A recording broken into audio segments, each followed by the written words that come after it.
یہ ایک ایسے شخص کی کہانی ہے جس نے زندگی کی سب سے بڑی جیت حاصل کی، اپنے خوف پر قابو پا لیا۔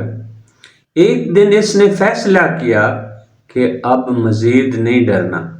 اس نے ایک کاغذ لیا اور اپنے سارے خوف لکھ ڈالے، ایک ایک کر کے ترتیب سے۔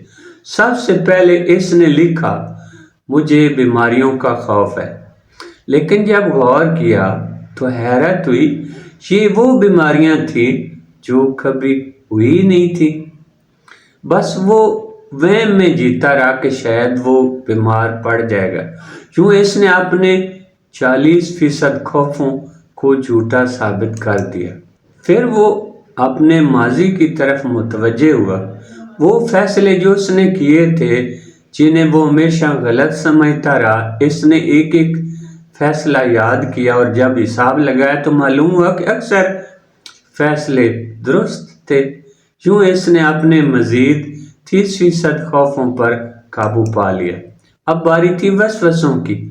اگر میں دیوالیہ ہو گیا تو، اگر میں اعصابی دباؤ کا شکار ہو گیا تو، اگر میں کام ٹھیک نہ کر سکا تو، یہ وہ خیالات تھے جو ہر وقت اس کے دماغ میں گونجتے رہتے تھے۔ مگر جب اس نے پیچھے مڑ کر دیکھا تو حیرت ہوئی کہ ان میں سے ایک بھی وسوسہ حقیقت نہیں بنا۔ یہ اس کے خوفوں کا 12% حصہ تھا۔ پھر اس نے اپنے بچوں، دوستوں اور رشتوں سے جڑے ڈر لکھے۔ اگر انہیں کچھ ہو گیا تو، اگر وہ مجھ سے ناراض ہو گئے تو، یہ سب بیمار خیالات نکلے، حقیقت نہیں۔ آخر میں اس نے وہ خوف پہچانے جو واقعی حقیقی تھے، جن سے نپٹنے کی ضرورت تھی، اور اندازہ لگائیں وہ صرف 8% نکلے۔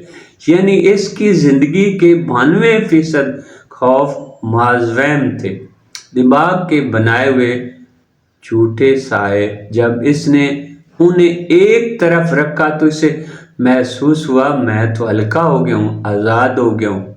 اس نے جان لیا کہ زندگی کا اصل خوف خود خوف ہی ہے، اور جب آپ خوف سے دوستی کر لیتے ہیں تو زندگی ایک نئی روشنی میں دکھائی دینے لگتی ہے۔